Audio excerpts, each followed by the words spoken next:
Good evening, everybody. I will now call the public hearing meeting to order, being Tuesday, May 24th, 2022. First item on the agenda is the adoption of the agenda.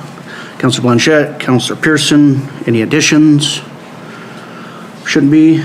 Public hearing, legislated. All in favor? It's carried. Now we'll read aloud a public hearing statement.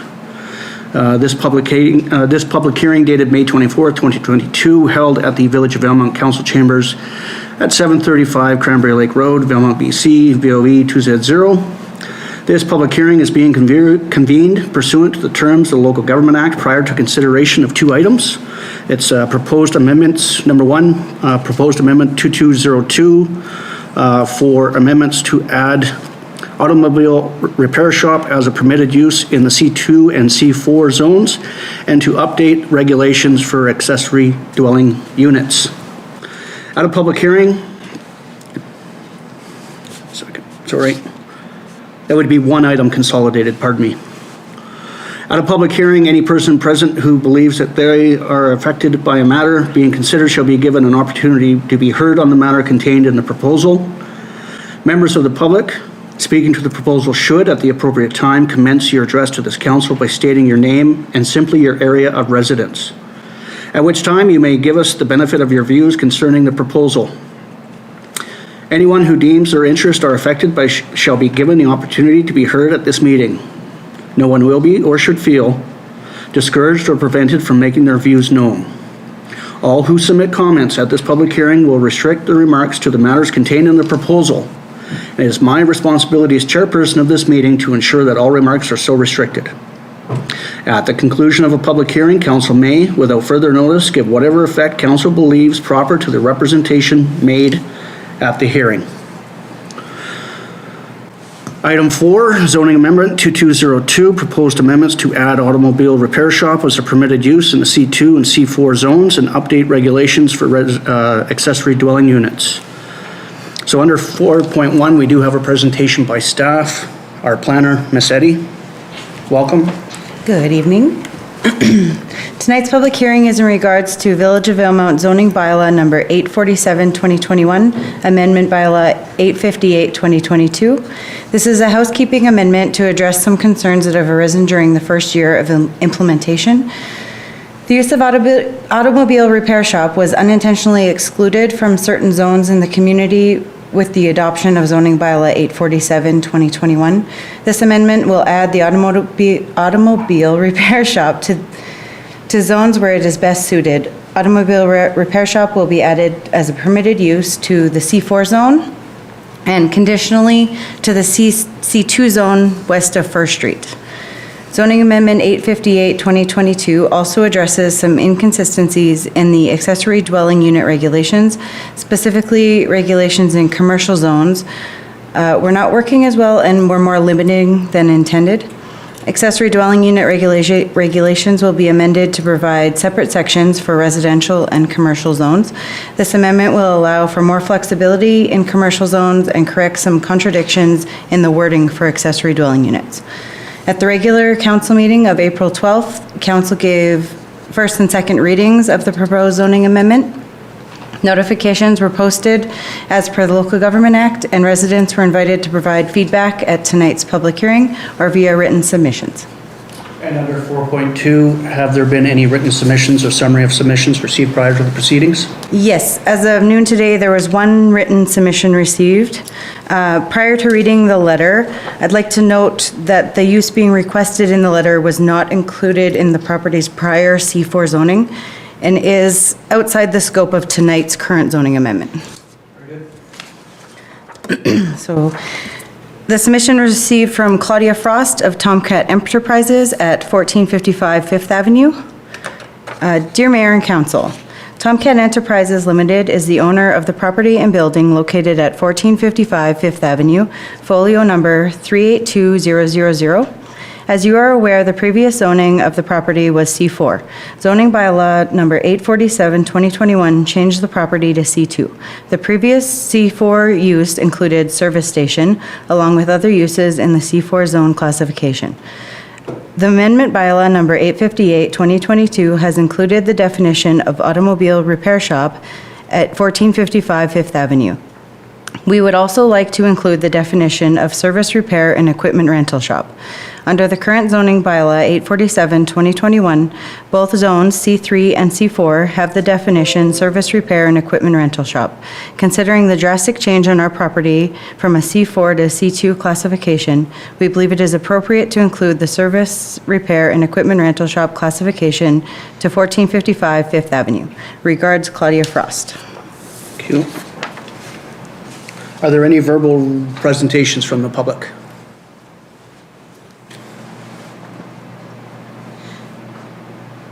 Second call for verbal presentations from the public.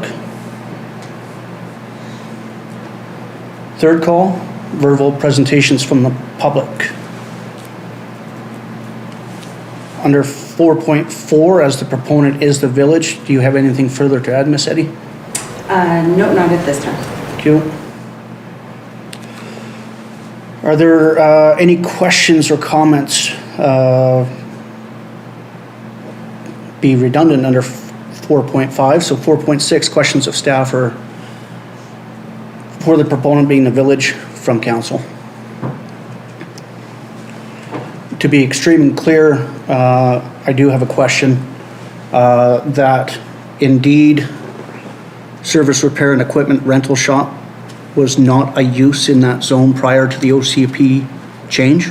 No, I looked today and it was not. Thank you very much. And not at the mic, there's a no answer from staff.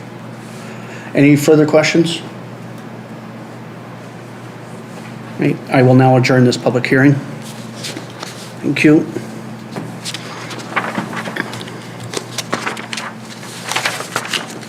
I'll now call to order call to order the regular meeting of council, Tuesday, May 24th, 2022. First item on the agenda is adoption of this evening's agenda with a recommendation that the agenda for May 24th, 2022 regular meeting of council be adopted as amended to add a late item 6.1, Valemount Cares, just about had that tongue twisted. Valemount Community Sports Day Association road closures, and just a slight housekeeping amendment, council under 4.1, the delegation as noted from the Valemount Senior Citizens Housing Society is indeed from Spirited Exchanges. So as amended, Councillor Blanchette, Councillor G, any further? All in favor? It's carried. 3.1, adoption of the minutes of the previous regular council meeting being May 10th, 2022. Councillor G, Councillor Pearson, any errors or omissions arising? All in favor? It's carried. 3.2, adoption of the minutes of the previous public hearing being May 10th, 2022. Councillor MacLean, Councillor Blanchette, are there any errors or omissions arising from it? All in favor? It's carried. We do have a delegation under 4.1 from Spirited Exchanges, giving us a presentation of the housing needs report. Ms. Vicente, Ms. Narian, welcome. Thank you. Thank you, Your Worship and councillors. I'm Rashmi Narayan. My business name is Spirited Exchanges. And this is Megan Vicente. 1 second, Ms. Narian, can you... Oh. Sorry, Councillor Pearson, can you...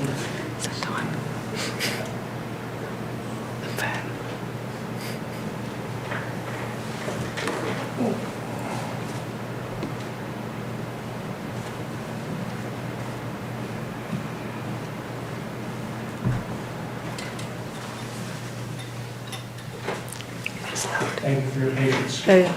And my hearing.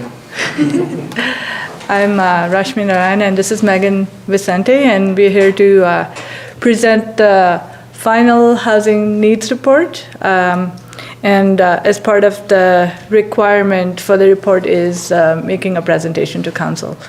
So I submitted the full report to Sylvia earlier today, so it'll come to your reading file soon. And Before I start the presentation, I just want to acknowledge my own bias for affordable housing. And because I've come and spoken at different times in front of council. However, in this report, I've worked to make sure that data and the community engagement shapes the key findings, and Megan has brought her lens as, her experience as planner, as well as understanding of municipal legislation to make the recommendations. So I hope, we just want to clarify that. We might exceed the 15-minute limit, but we'll see how it goes. Just a bit of background on why a housing needs report, some key findings, what the village has done to date, as well as some of the recommendations to reduce the housing gaps or the challenges that the village is seeing. So why a housing needs report? Housing needs assessment helps to identify existing and projected gaps in housing supply by analyzing local data of demographics, economics, housing stock, and key areas of need. And it became a provincial requirement in April 2019 when the province passed legislation requiring municipalities and regional districts to prepare these assessments and have it updated every 5 years. They also are a very useful tool to help local governments and provincial and senior levels of government understand what is the need at the community level. And municipalities have updated OCPs based on some of the findings or to improve density or diversity of housing, as well as funders often look at housing needs report to see if the project is worthwhile or is there a need for such a project. So just highlighting where the data for the report comes from. A lot of it is census and BC stats for projection for population and households, BC assessment for median sale prices and assessed values. Then there was other things like the direct community engagement involved, like the craft fair mainly to circulate the surveys and talking to individuals. There are two types of surveys, the resident surveys and the employer surveys to get a sense of staff housing requirements. And employer surveys has been done in some communities, but it's not the norm. But it's been such an issue in our community that it's been included in this report. And other trends like events and trends, what the community is looking at also informs what we need to have in terms of housing supply. And we did focus groups with a few different groups, a lot of interviews and research from other communities. We used 2016 data as that was the most complete set, so it is a bit outdated, and maybe the next assessment can happen after the whole census comes in, but all the data only comes through in the fall, so it would have been a little late for this assessment. And then we move on to the next. So at a glance, this is Valemount's profile. This is all 2016 data. The population stayed steady for around 10 years and just was almost negligible increase. The senior population was 17.6%, which is higher than the regional district, which had 14.3% seniors, but lower than the province, which had 18.3% seniors. In Valemount, we have almost 20% of households that live in housing where they're paying more than 30% of their income towards housing. So that is one of the key metrics that the housing assessments require to show if housing is unaffordable or not. Some other statistics for Valemount is like it seems that majority of the renters are one-income households, and we have about 3 times the number of owners as renters in Valemount. Bit of the population profile, I'm not sure how well you see it. Valemount's population did increase. As per the 2021 census, it went up 3%. And this increase was much higher than that in the regional district. The regional district AIH only saw a 0.2% increase, so Valemount is more significant than that. The province had a much higher increase of 7.6%. And Valemount senior population went from 17.6 to 20.9 in 5 years. So that's quite a big jump, but it's sort of the universal trend across the country as well. The median age fell slightly. This is not as expected, and I think in Valemount it might be due to the young families that have been moving in to access recreational opportunities and lifestyle. So even though the senior population is increasing, the median age has gone down. Household profiles. Just wanted to highlight the number of permanent residents we have. And it's about 85% of Valemount, the dwellings are occupied by permanent residents. It was at 80% in 2011, so it went up to 2016, and it's about the same at 85% right now. And just to compare, Fernie has, they have 80% permanent residents in their dwellings, and Revelstoke has 90%. So we're in between the two communities. This number of single person households also has gone up significantly. Those brown bars are the ones related to the 2016 census, and the single population went up over 30%. Single person households went up over 30%. The others have sort of stayed steady or just slightly increased, and the average household size is around 2.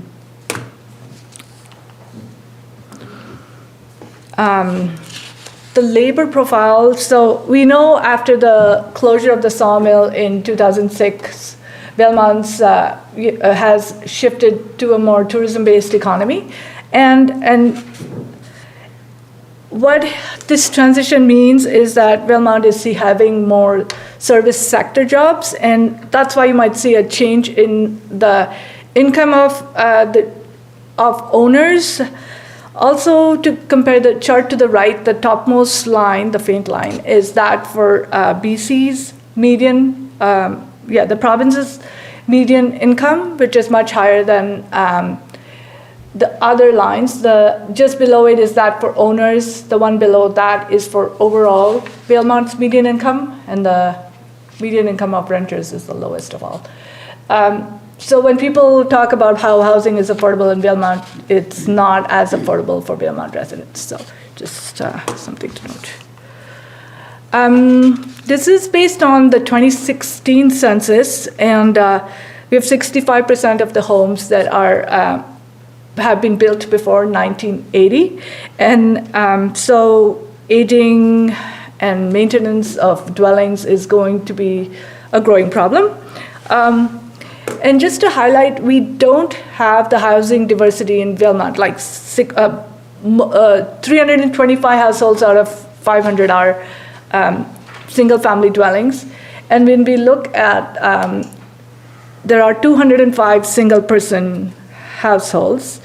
It doesn't provide the diversity of housing needed for smaller, we don't have the smaller dwellings that would support the smaller families or individuals.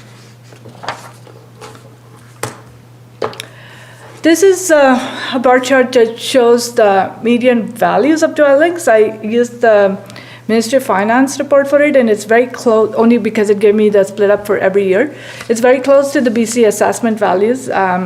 So in 2021, the median value was at 233,000, and BC assessment was 236,000.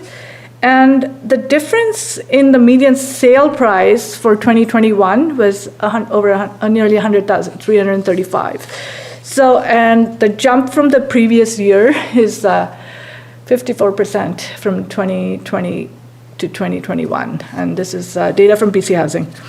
And, BC Assessment.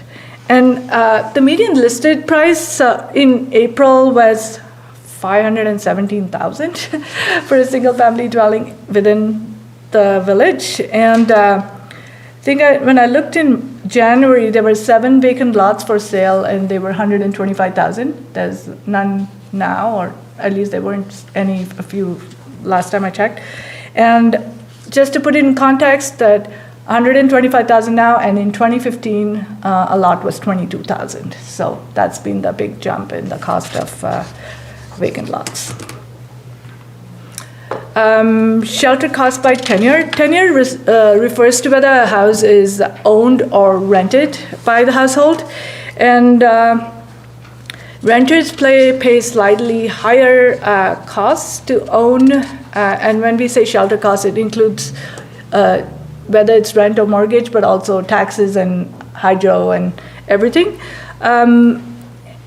Renters are paying slightly more compared to renters. I think $791 compared to $724. This was 2016 numbers. The latest numbers haven't come out. At the same time, if you look at the little bar graph on the right, renters, the double income households among renters are much lower. So they are perpetually they remain stuck in the rental market just because they never have the income to move past it. Core housing need, this is what I said was an important indicator for housing needs. Just a correction compared to what was sent to you in your package. The definition for suitability and adequacy is actually the opposite. So suitability refers to overcrowding of dwellings where the house is not big enough for the size of the family, and adequacy refers to the condition or if it needs major repairs. So there's in 2016 there were 10 dwellings that were not big enough for the family, and 35 that needed major repairs. In terms of affordability, there's more than that is households paying more than 30%. It was just over 17% of the dwellings were paying more than 30% of the income towards housing.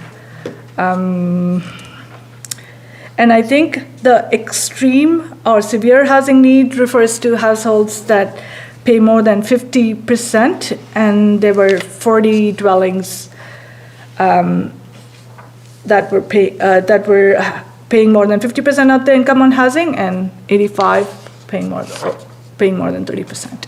Aaron, we'll just take a pause there. We're just coming up on 15 minutes. I'm sure council would favor a conclusion to this report, so I'll ask for a motion to extend. Councillor MacLean, Councillor G, all in favor? It's carried. Thank you. Okay, thank you. I just want to highlight some of the recent events and trends that have affected the housing market. One was COVID. COVID did cause more people wanting to move to Valemount. One, because the people who felt restricted or unsafe in larger centers found the open spaces of Valemount inviting.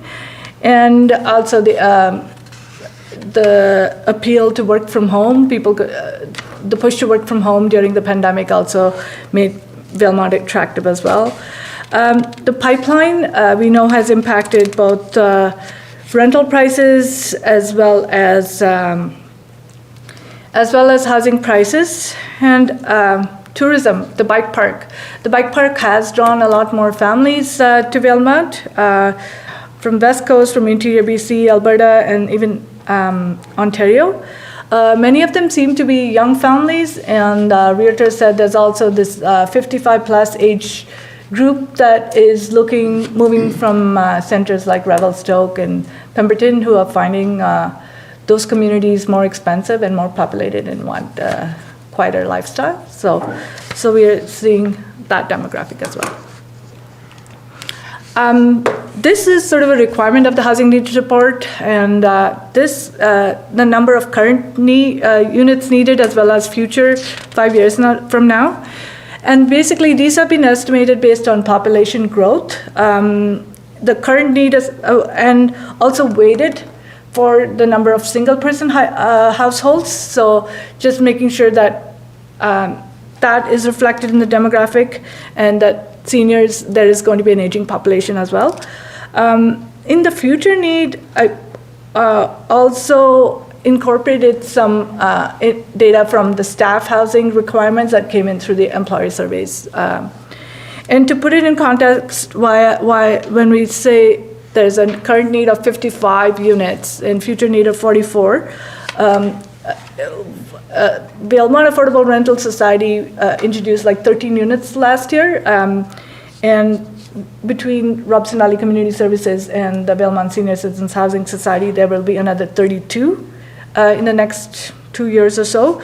So that adds up to 45 units. So we still, and there's been new housing in the last 5 years to the tune of about 20 to 25 new homes, and not all are for permanent residents. So in that sense, it also lines up with what workforce housing shortage that businesses are experiencing. The key areas of need, community engagement with residents, businesses, housing and service providers, realtors and developers. Health and education sectors helped identify 4 areas of need. The senior population is increasing and will continue to do so. I think there was over 20 seniors from our surveys who said they look to move to other seniors housing in the next 5 years. And I think there's 2 housing providers that both have wait lists from seniors. The other thing we heard from is the service providers said they found homeless people or at risk of homelessness because of this demand for rentals. There are people who were getting evicted when landlords put the homes for sale, and some of the more vulnerable people who didn't necessarily know their rights or were not in a good position to secure affordable housing seemed more challenged than other demographics. And talking to organizers at the Great Room, they're seeing during the pandemic 50 to 60 people come and access their soup kitchen and meals. And so there is a need for supportive housing. Meals, counseling, as well as life skills support to maintain a home and keep a job. And this was echoed by some from Robson Valley Community Services as well. So there is a growing need for that demographic. One of the surveys was filled by someone who identified as homeless, so I was surprised to see that. Key areas of need. I just wanted to highlight 2 things. The workforce housing came from the employer survey, and housing showed up as the main reason for staffing shortages, both the lack of applicants able to fill those, as well as which moved to pipeline, and if businesses wanted to bring in workers, they weren't able to house them. So housing in some form impacted staffing. 9 businesses through the surveys have expressed an interest to partner in a staff housing project. So that came up as well. The chart on the right, I want to just touch on affordable home ownership. So that chart was created using data from BC Rural Center's a report on affordable home ownership. And what they did was looked at prices for, they looked at increasing the density of housing from single family duplex to, townhouses and also mobile homes and apartments. And with the price of land and without the price of land. And the bars show the price, the household income needed to own the different rentals, and the density goes down, increases from left to right. So the higher the density, you need a lower income. But those 3 horizontal lines show Valemount's median income. So the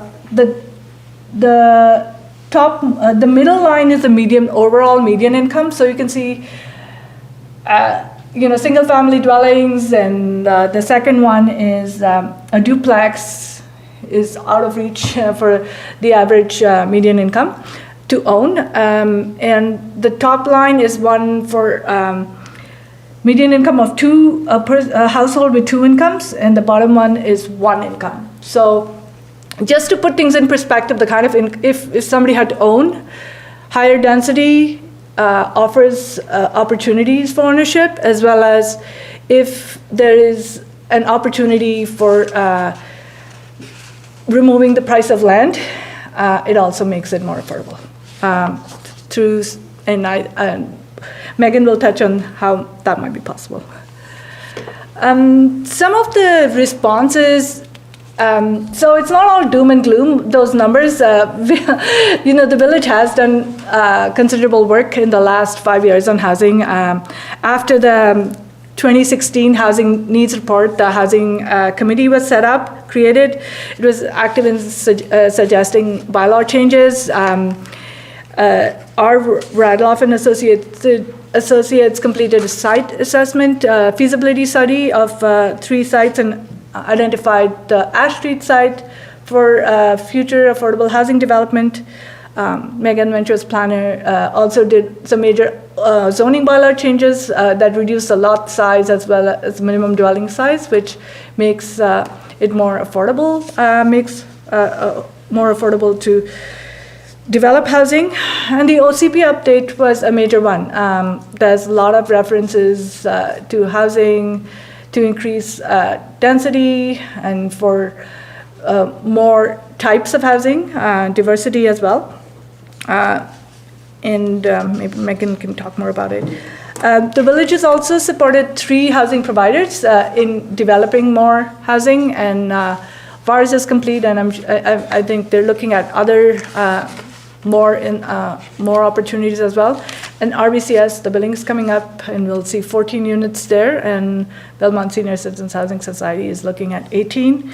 And the village has supported these 3 projects through land or waiving fees, as well as, finding money for a new lift station, which is pretty significant. We'll move on to the recommendations, and just so you know, these recommendations, which Megan will talk about, they've been developed with consideration for key areas of need, looking at what assets the village has, research from other communities, also looking at municipal tools available to the village, updated housing policies, and also Belmont's designation as a resort region also allows it more opportunities. So Megan will carry, and I can forward for the next section. So I'm going to speak to these different recommendations. We've kind of broken them down in the report into strategies and then actions. So the point of this section is to really give staff the tools and some concrete actions that could be taken to implement a lot of the vast amount of information within this report, because that's often the hardest part, is actually making the rubber hit the road, and what do you do with this information once you have this nice report done. And so in theory, we don't have the actions listed on the slides because there's lots of them, but this gives you kind of the general umbrella areas that we think there are some concrete actions that can be taken, and some of them are a lot easier than others and require more resources and that kind of thing. So they're not all easy things to accomplish by any means. So the first category is reducing barriers for affordable housing, and the ways that the village can work towards that. Probably one of the most important important things is just as council, as staff, is to confirm that housing is a priority, because as anybody who's ever worked for a municipality knows, there's many things that need to be done, but not all things can be done. And so that's why you have to have priorities and work within your means.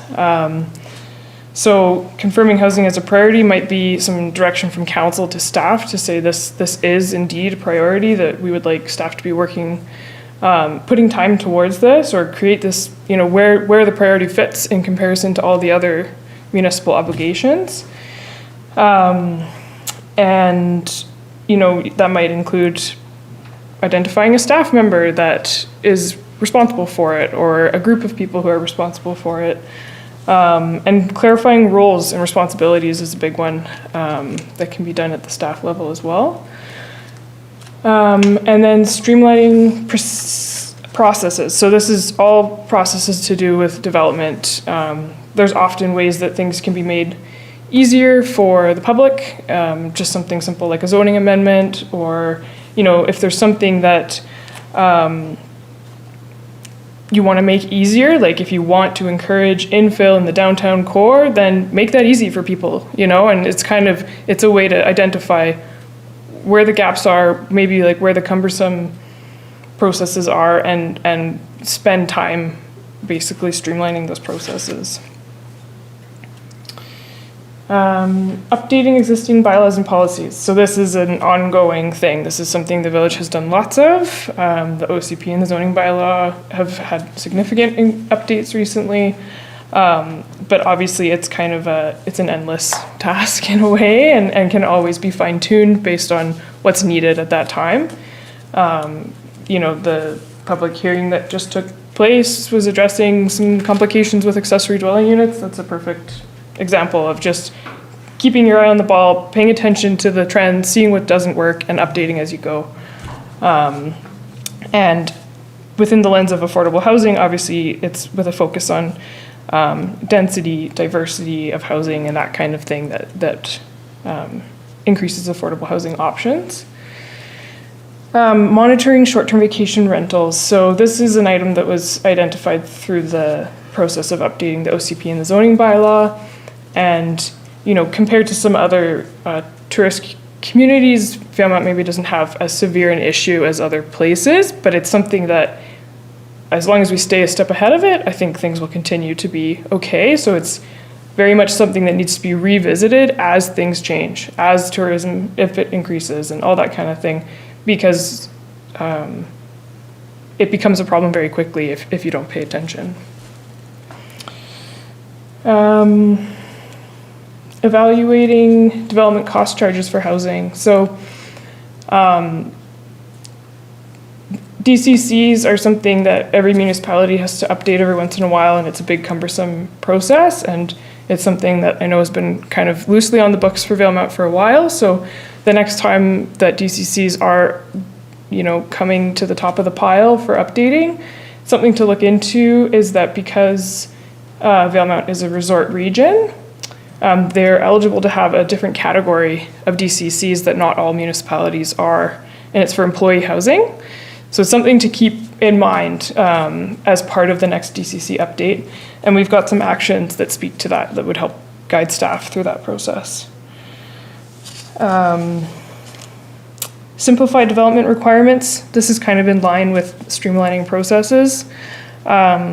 But we have some specific examples like updating the subdivision and development works and services bylaw. Again, another thing that has been known for some time needs to be updated. I think our current one is from 1998. And there's some really simple, straightforward, just best practices that can be updated.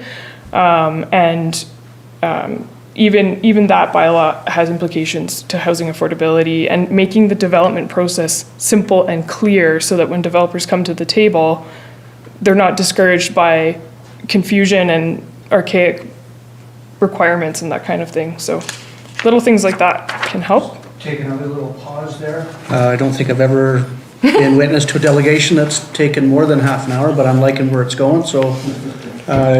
Council, what's the another 15? Councillor Blanchette, Councillor MacLean, all in favor?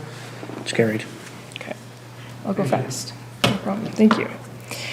Next category is building capacity with partnerships and experts.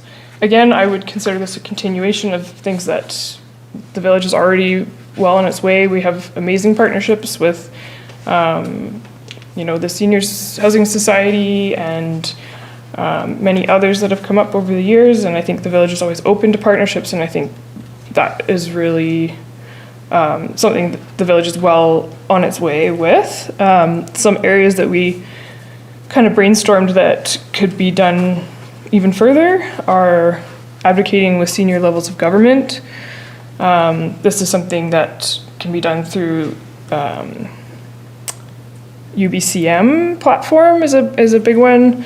The Federation of Canadian Municipalities for opportunities to access more funding for housing. We've got a list of various ways that there might be opportunities there. Public education, again, this is something, like I remember working on brochures shortly before I left to just say, this is how you subdivide, this is how you rezone, and that kind of thing. Those things can always be tweaked any way that things can be like visual and easy to digest for the public. Making sure they are aware of what the process is can reduce barriers for people to be able to do certain things. Breaking down stigmas about affordable housing. I remember doing zoning amendments for affordable housing projects and being a little bit surprised about some of the comments from the public. And I think there are a lot of negative connotations about it, but this day and age, affordable housing is often just a very regular income. And I think that kind of thing is, I think we're doing better with that as a society, but anything that can be done to kind of break down things like that. Support nonprofit organizations and be open to other opportunities such as Indigenous partnerships. This is something the village has been doing very well, I think. And I remember when I sat on the housing committee, the Simpcw First Nation has a ton of experience with actually building houses, and granted, I'm sure a lot of the rules apply differently on First Nation land and that kind of thing, but they have tons of experience that we can draw from for sure, as well as nonprofit organizations that are now either have completed projects or are underway with projects. That's the true on-the-ground expertise. So continuing with those partnerships can streamline how to make these things actually happen. Exploring regional approaches to solving housing issues. So even like this housing needs assessment report, they can be done regionally. So in theory, it could be done in conjunction with the regional district. That was one option of a way to execute these types of reports. And Rajmi spoke with Kenna from the regional district at length about different things, and they have they finished their housing needs assessment sometime in 2021, and they've identified like they want to create a regional working group that they're going to spearhead. So that would be a really like no-brainer way to be involved at a regional strategy. And we're seeing firsthand the Trans Mountain Pipeline camp is outside our boundaries, but it certainly impacts us within our boundaries. So looking at these things regionally, I think, is essential for success with housing threats and successes.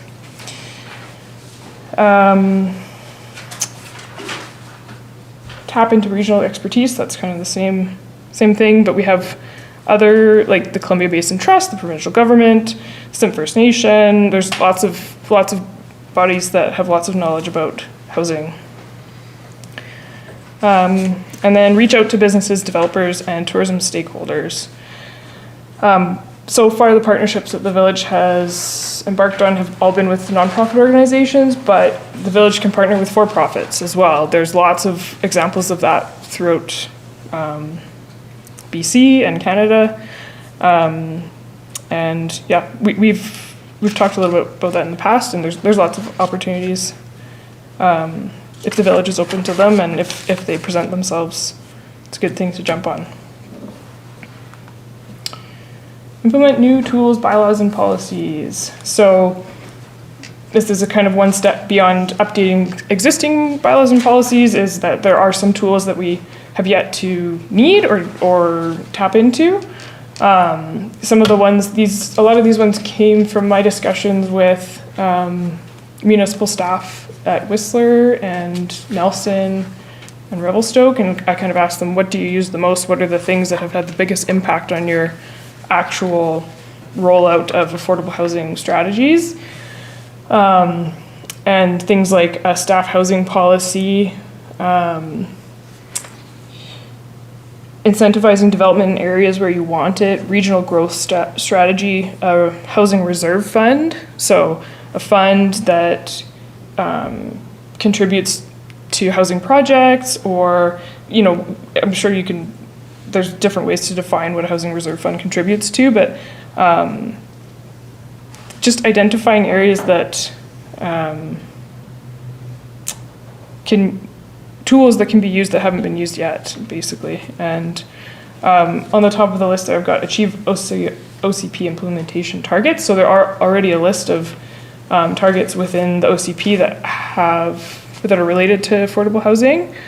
So that's definitely something to make sure that staff pay attention to and look into actually following through. Developing a staff housing policy, that would be kind of in conjunction with employers and determining where and how to fund and all that kind of thing. There's lots of examples out there. I would say with anything new, don't reinvent the wheel. It's out there.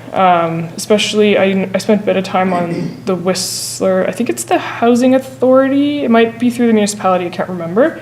And they have links to every document and bylaw and policy they've ever made. They're very happy to share, and all of the data is up there.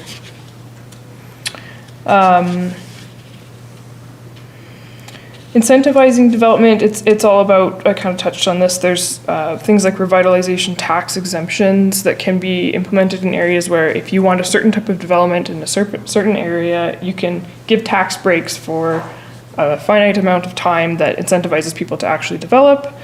That's a tool that a lot of places use.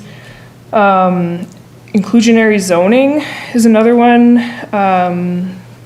When working often with private developers, and it's a way to say, okay, you can build the building you want, but we need 10% of the units to be affordable. And you'd put something called a housing agreement, which is like a restrictive covenant registered to title that says these 10 units must be affordable in perpetuity, blah, blah, blah, blah, blah. And there's all these legal, and there's templates for all of those things. Really easy to find. Adopt a regional growth strategy, we talked about that. So that would be in partnership with the regional district. A lot of municipalities are part of a regional growth strategy. It's not, I don't think it's a requirement, but often when you are in kind of a regional, more rural area, it's a common thing to have in place, and it's almost like a step above the OCP.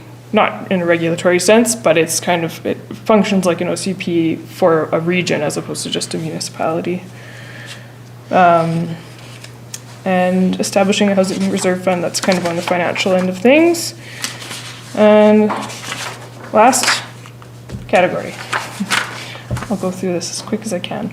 Facilitate innovative solutions. So this is where, I mean, there's so many creative ideas out there and different things that people are doing. And I remember talking to somebody like a month before I finished my position here who wanted to buy the mobile home park and put a bunch of tiny homes on it. And, you know, technically that's not permitted in our zoning bylaw, but things like that, just being open to opportunities as they arise. And, you know, the things that require innovative solutions might be things like the aging population and their needs. So a seniors housing facility is a great start, but I'm sure there's other ways to address that as well. But supporting projects like that is huge. Developing a master plan for housing developments. So like the Ash Street site, that's kind of been started in the OCP. It's not a fully fledged out official master plan, but continuing on that road, I mean, that's a huge resource, especially once the lift station goes in, massive potential, and a good opportunity for some creative solutions.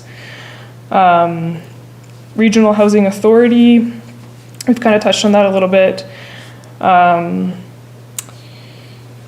You know, one idea I had was if once the pipeline is gone, there's going to be all these units, probably a lot of them illegal. Is there a way to capture some of those units and keep them on the long-term rental realm or something like that? Can you make that process easy? Can you not penalize people for having an illegal suite? But you know, I don't know exactly what that looks like, but there's potentially some opportunity there.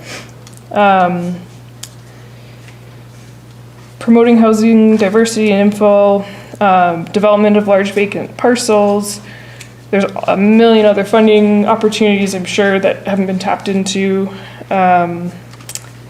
Support development of workforce housing. So staff housing is kind of a repetitive theme that we learned through speaking to others and through looking at the data. So staff housing, maybe on that Ash Street site, who knows?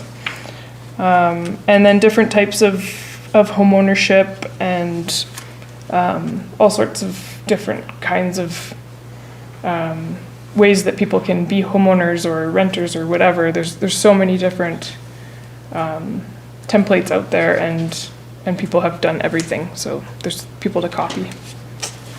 But that is the end of my spiel. And just quick overview. Megan gave those. List of those recommendations, and what we did was what I did is created a bar graph of all the strategies and in terms of impact and resources, and of course, you know, yeah, some have a higher impact and also require more resources, but there's some which can be done in-house and can or supporting other developers and other developments can also have a high impact. So there's that. I just want to highlight, like, you know, there in the housing report, which will come to you, I created two appendices. One related to how to develop affordable home ownership, the kind of the funding sources available, as well as for workforce housing, what are the tools and ways to go about workforce housing. So created that, and I mean, these recommendations are are useful, can be useful if staff have an opportunity to review them and see what they can work with. Housing appears in the OCP 88 times, the word housing.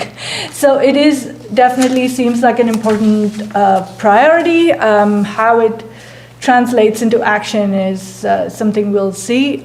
So staff can review the recommendations. Some communities like Carleena and Fernie and Golden have developed an affordable housing strategy or implementation plan, where they take they figure out the resources and when to do what, identify who's going to do what. So that can be a next step as well, and of course implement the recommendations. So we can enjoy the Valemount we have enjoyed in the past.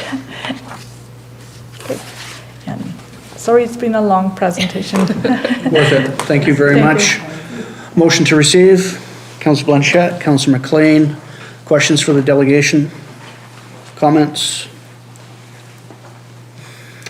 Councillor Blanchette. First of all, thank you. It was very, very informative. You said 40 households pay more than 50% of their income. Is that the right number? Mm-hmm. Okay. And you said also most households are only 2 people? So what they do is that's the average household size. So they take the total population and divide by the number of dwellings, and then so the average household size is around 2. So there's a lot more singles, but there's also 4 and 5% families. But when you average it out, it ends up being 2. Okay. Yeah, that's a lot of information to digest, but it was very, very good, and you hit all the keys. So for me, so thank you. Other comments, questions for the delegation? How quickly do you think, or how much of a challenge would it be that when the census is complete in the fall to have something like this brought to 2021 numbers? It won't be hard at all, just, it's not, I think it would be worthwhile because of, the household and income numbers would be more accurate, so it shouldn't take too much. The other thing I'm a little surprised by is also that the population of Valemount went up to 1,052, which is just 30 over the last census. And just talking to realtors, we have a lot more people than that. Forget the pipeline, irrespective, there was a lot of families that moved a few years ago. I also feel like some of the people who are living in motels are not captured, like they're living in motels, they're employees of motels and hotels and they're living there, they're not captured. So I think our population is more than the 1,052. I read somewhere you can challenge or ask them to review the numbers, because sometimes we get funding and things coming to municipalities based on numbers, and it might be worthwhile just checking, are those numbers captured? Like, because they're, using services, using in the community, and so it might be worthwhile to update the housing needs and the income reports and household data to know where Valemount really stands, and it shouldn't take long. Yeah, there's organizations out there like the Rural Development Institute, Selkirk College, that the minute that kind of data comes out, they're already starting to create a community profile. One other question I had, open spaces and lifestyle, we saw that over the last couple of years for sure. And then, of course, cost of construction. What is, define affordable? And when construction costs go up twofold, threefold, fourfold, and then haven't really gone down to 2017, 2018 prices at all, not even close. And then, funny that, you mentioned Radloff and Associates doing the housing assessment back in 2015. His pictures on the wall, turning on the water in 1962. So, along with former Mayor MacLean. And then I'm curious to learn more about the housing, staff housing policy, sort of the where and when. So I'm guessing not only where geographically, but where in a business models, and when being the size of the business, what does that include when they're wanting to put down roots here? So very cool. Thank you very much. Thank you. And I'll be talking to Mayor Zoost in a couple of days, so I'll be bringing up the Golden affordable housing strategy for Golden. Okay, sounds good. Thank you very much. Thank you. All in favor of receipt? It's carried. Thank you, Council, for the number of extensions, but I thought it was much needed. No unfinished business this evening, so 6.1, we do have correspondence for action. The late item to be considered for the Valemount Community Sports Day Association for the Valemount Day road closures.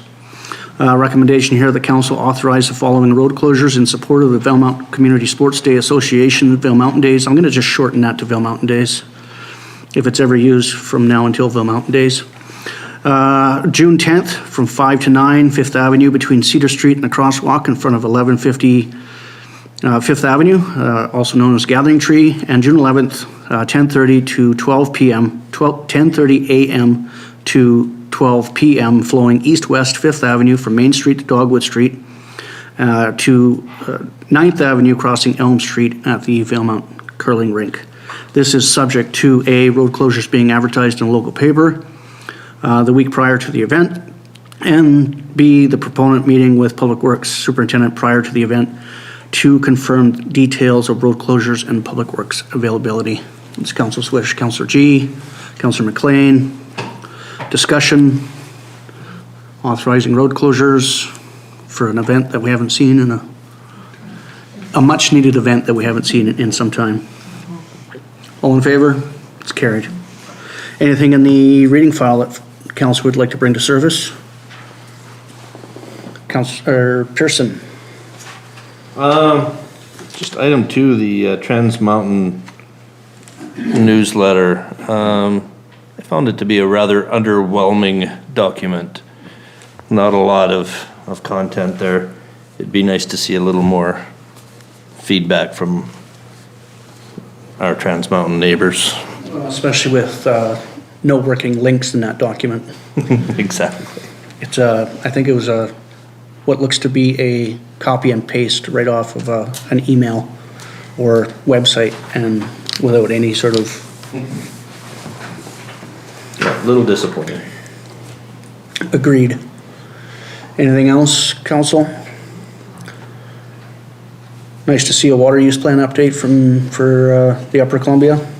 It is, and it's actually worth having a look at. It goes into detail about all the projects that they have done for the fish and wildlife preservation.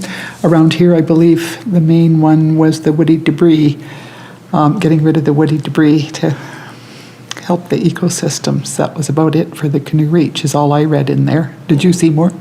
Just the vegetative mounds using debris Right. to make Yep. them.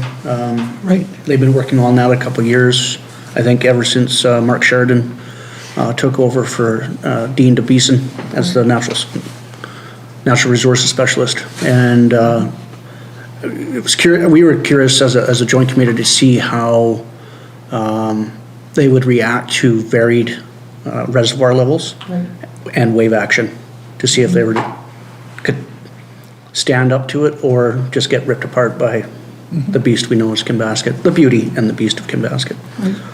Councillor?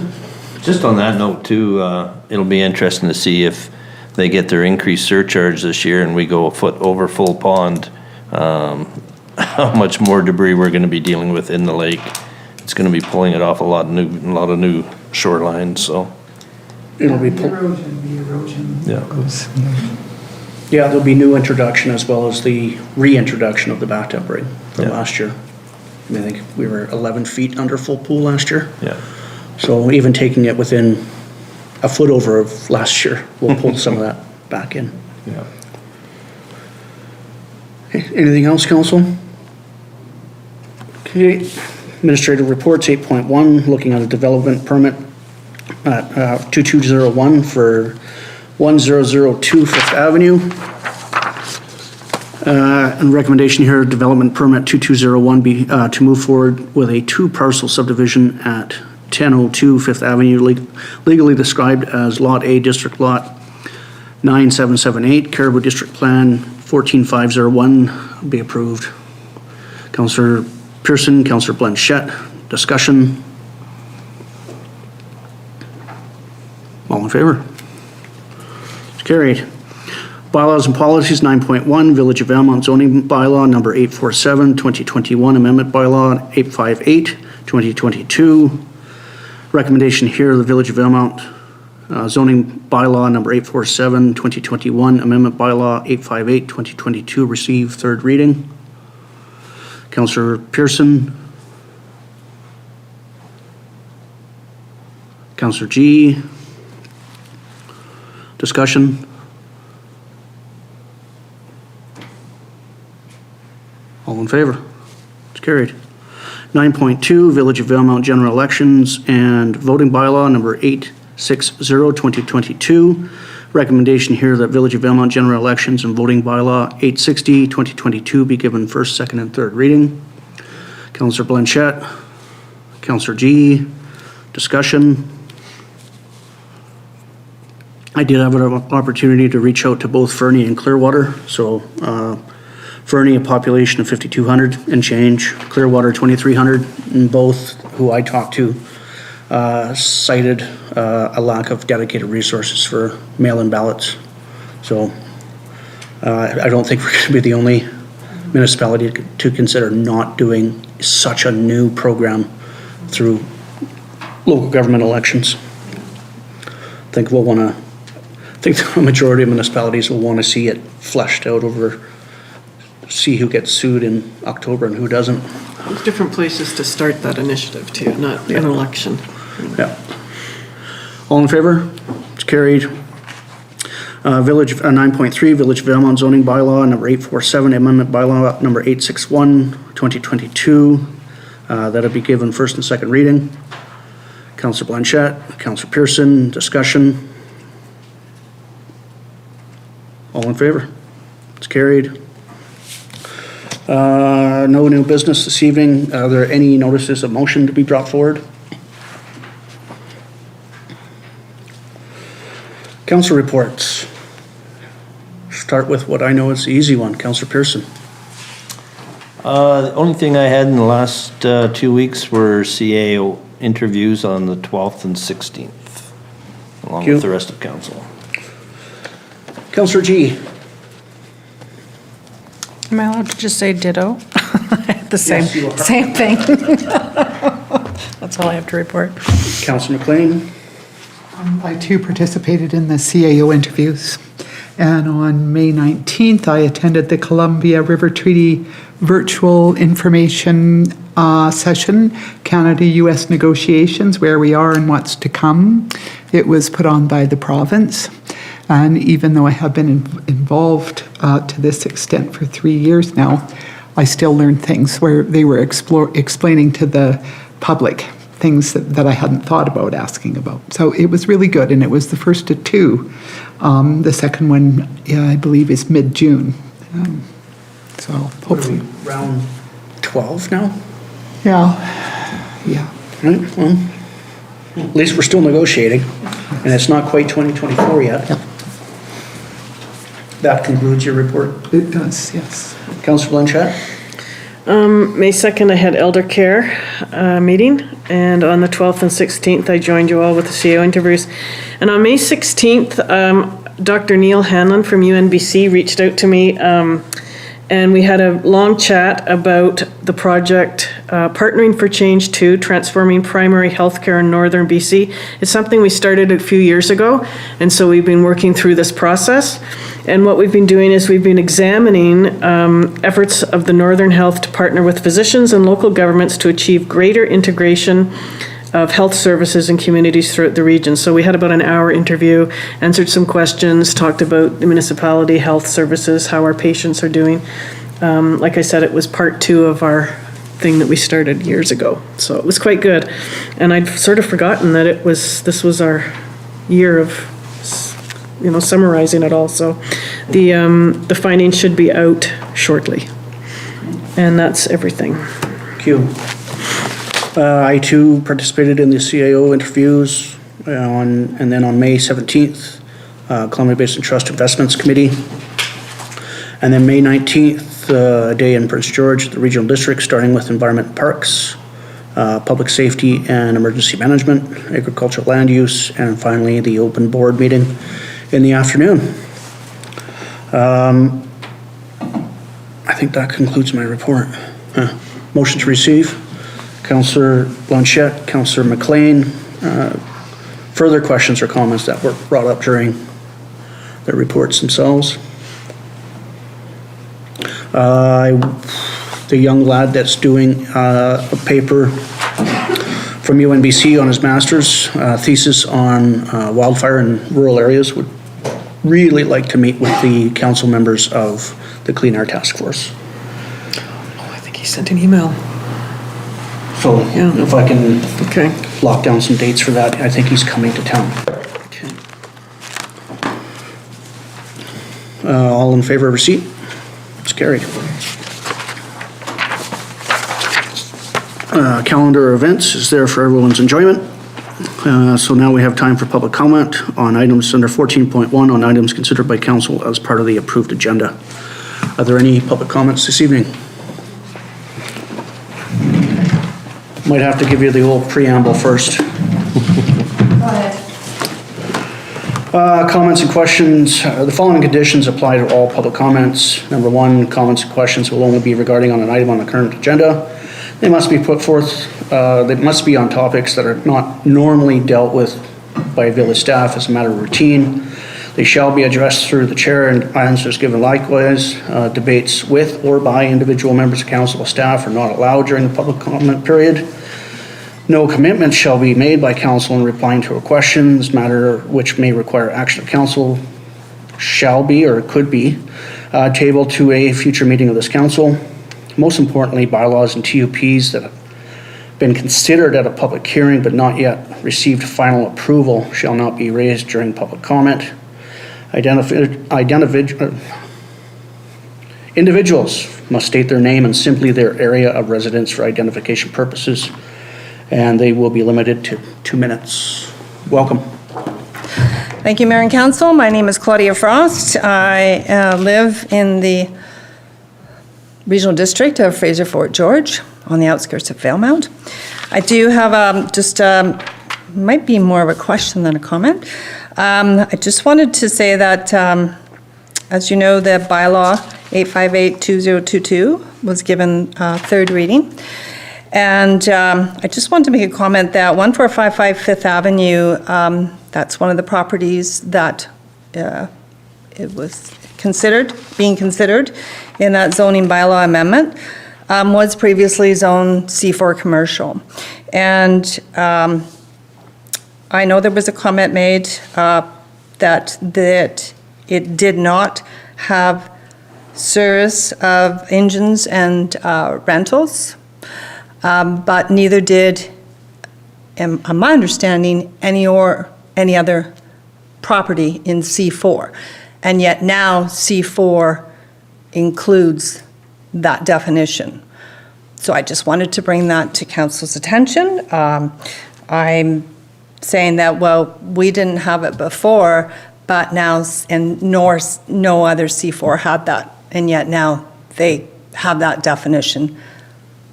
And I'm asking, or had asked in the letter, to it be included in certainly our lot. Okay. Thank you. Thank you for your comment. Are there other public comments this evening?